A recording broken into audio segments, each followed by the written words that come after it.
Breakup में जो एक प्रिंसिपल सबसे ज़्यादा इफेक्टिव देखा गया है वो है नो कॉन्टैक्ट रूल। अब एज्यूम कीजिए कि एक लड़का लड़की हैं और एक जो है पार्टनर वो दूसरे को कहता है कि आज से मेरा और तुम्हारा ताल्लुक़ ख़त्म है, आज से ऑफिशियली ब्रेकअप है, रिलेशनशिप ख़त्म है, ख्वाब जो है वो ख़त्म है और आज से हम एक दूसरे से बात नहीं करेंगे। अब एज्यूम कीजिए कि लेट्स सपोज लड़का है तो 3 सिचुएशन है उसके पास। अब ये पहली सिचुएशन क्या है कि वो दूसरे को कहे कि मेरा तो तुम्हारे बगैर गुजारा ही नहीं है, मैं तो मर जाऊंगा, मेरी गुड मॉर्निंग तुम्हारे साथ, गुड इवनिंग तुम्हारे साथ, गुड नाइट तुम्हारे साथ, मेरे तमाम ख्वाब तुम्हारे साथ, मेरा तो बचने कुछ नहीं अगर तुम चली गई। और प्लीज़ ऐसा ना करो। इस तरह के फ़ैसले जज्बात में आकर नहीं किए जाते, तो ना ये इतना जुल्म मेरे पर ना करो। एक तो है ये सिचुएशन। एक सिचुएशन ये है कि आहा मज़े आ गए, मैं तो चाहता ही ये था, 3 साल से तुमने मेरी ज़िंदगी तबाह बर्बाद कर दी है, तुम हो ही ठीक नहीं और तुम्हारे पल्ले कक कुछ नहीं है, तुम तो हो ही अच्छी नहीं और मेरी जो ज़िंदगी है उसमें नेगेटिविटी तुम्हारी वजह से आई है, तुमने मेरी ज़िंदगी में क्या ही अच्छा किया है, तो मैं तो चाहता ही ये था, शुक्र है कि तुमने मेरे साथ ताल्लुक़ ख़त्म कर दिया है। एक ये अप्रोच है। जो तीसरी अप्रोच है वो है नो कॉन्टैक्ट रूल, कि जिसमें आपने दूसरे के साथ रब्ता नहीं रखना और दूसरे को ये फील देनी है कि आप इस बात से रज़ामंद नहीं है कि आपने मेरे साथ ताल्लुक़ ख़त्म किया है। यानी कि मैं नहीं चाहता कि आप मेरे साथ ताल्लुक़ ख़त्म करें, लेकिन ना ही मैं ये चाहता हूँ कि मैं अपनी जो सेल्फ़ रिस्पेक्ट है उसके ऊपर कंप्रोमाइज़ करूँ और मैं आपके पीछे हो जाऊँ कि नहीं भाई मेरी तो ज़िंदगी को बहुत फ़र्क पड़ता है। तो आपने बताना है और ये शो कराना है कि जैसे आपको कोई फ़र्क नहीं पड़ता, आपके लिए एक नॉर्मल सी बात हुई है और आपकी ज़िंदगी इस तरह से चलती रहेगी और अच्छी चलती रहेगी उनके बगैर भी। अगर वो छोड़ के जाना चाहते हैं तो कोई मसला नहीं है। और ना ही आपने ये शो कराना है कि आप कोई बहुत ज़्यादा आपने इस चीज़ को अप्रिशिएट किया है या फिर आपने इस चीज़ को एक तरह का रिजेक्ट किया है। नो कॉन्टैक्ट रूल के फ़ायदे क्या हैं?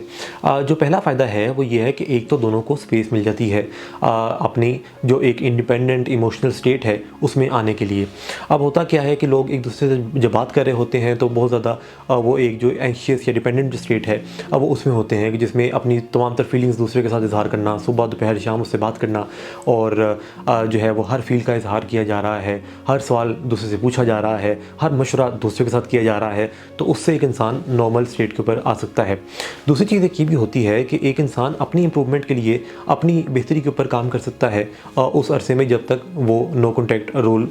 उसने अप्लाई किया हुआ है। फिर एक और चीज़ ये होती है कि जब आप दूसरे से दूर जाते हैं तो आपकी कमी का एहसास होता है, जिससे मामलात बेहतरी की तरफ चले जाते हैं। यानी दूसरा शख्स जब आपके बगैर ज़िंदगी गुजारेगा तो उसको ये एहसास होगा कि नहीं भाई उसके साथ तो ज़िंदगी अच्छी थी। और फिर ये भी होता है कि आप को जब कोई चीज़ कम मिल रही होती है तो आपको उसकी कदर का एहसास जो है वो तब होता है। जैसे कि हमें बचपन में या अभी भी होता ये है कि हमें जब कोई खिलौना चाहिए होता है या कोई चीज़ चाहिए होती है और हमारे पास नहीं होती तो हमें होता है कि यार ये काश ये चीज़ मेरे पास आ जाए, ये खिलौना मेरे पास आ जाए तो ज़िंदगी जो है वो बड़ी बेहतरीन हो जाएगी, ज़िंदगी में खुशियाँ ही आ जाएंगी अगर ये खिलौना मेरे पास आ गया। और जब वो खिलौना आता है तो 2 दिन बाद उसकी खिलौने की अहमियत ख़त्म हो जाती है, क्योंकि वो जब तक एक वो फील है कि जिसमें आप उससे दूर हैं तो वो एक खिंच पड़ती है उस ताल्लुक़ में, उस चीज़ में एक खिंच पड़ती है कि ये चीज़ मेरे पास होनी चाहिए। तो जब आप दूसरे के लिए अवेलेबल नहीं होंगे और आप दूसरे को ये शो कराएंगे कि आपको ना ही कुछ फ़र्क पड़ा है और ना ही ये है कि आप उसके पीछे पड़ गए हैं ताल्लुक़ बनाने के लिए, तो उसको ये अहमियत का एहसास होगा कि यार ये मुझसे दूर जा रहा है, मुझे इसको वापस हासिल करने की ज़रूरत है। और फिर एक और चीज़ ये होती है कि आप ज़्यादा बेहतर तरीके से लॉजिकली चीज़ों को इवैल्यूएट कर सकते हैं। आप और वो जो दूसरा शख्स है वो दोबारा से वो इस चीज़ के ऊपर आ सकता है कि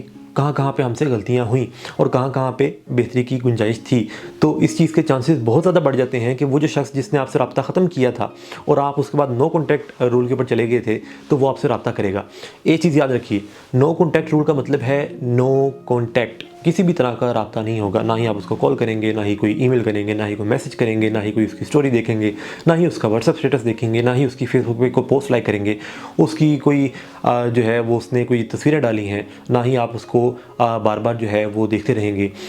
ये भी नहीं करेंगे कि आप उसके बारे में सोचते रहें, आपने कुछ भी उसके बारे में नहीं करना, टोटली नो कॉन्टैक्ट, उससे रब्ता नहीं करना और कोशिश करनी है कि उसके बारे में बिल्कुल भी नहीं सोचना, अपनी ज़िंदगी को नॉर्मल तरीके से एंजॉय करना है और कहीं पे कोई इस तरह का इंदिया नहीं देना कि जैसे आप उसको ये फील जाए कि आप उसकी तस्वीर देखते रहते हैं, आप उसके पोस्ट को लाइक करते रहते हैं, आप कमेंट कर रहे हैं, आप उसको मैसेज करना चाह रहे हैं या आप किसी दोस्त के ज़रिए उससे रब्ता कर रहे हैं। अगर आपके दोस्त जानते हैं उस लड़की को तो उनसे भी बात नहीं करनी इस हवाले से, उनको भी ये नहीं बताना, क्योंकि इस तरह से बात फैल के वहाँ तक पहुँच जाती है और उसका उसको फिर ये फील जाएगी कि देखा मेरे बगैर कैसा हिला हुआ है ये। तो ये चीज़, इस चीज़ को बिल्कुल अवॉइड करना है, नो कॉन्टैक्ट रूल अप्लाई करना है। और उससे क्या होगा कि वो लड़की जो है वो वापस आपकी तरफ जो है उसको वही खिंच पड़ेगी जो कि आपको खिलौने के ख़रीदते टाइम पड़ती है कि ये अगर खिलौना मेरे पास हो तो मेरी ज़िंदगी जो है वो कितनी अच्छी हो जाएगी। और तो यही जो चीज़ है, यही रिलेशनशिप है और यही एक इंसान की नफ्सियात है कि जब कोई चीज़ दूर होती है तो वो आपको ज़्यादा अच्छी लगती है।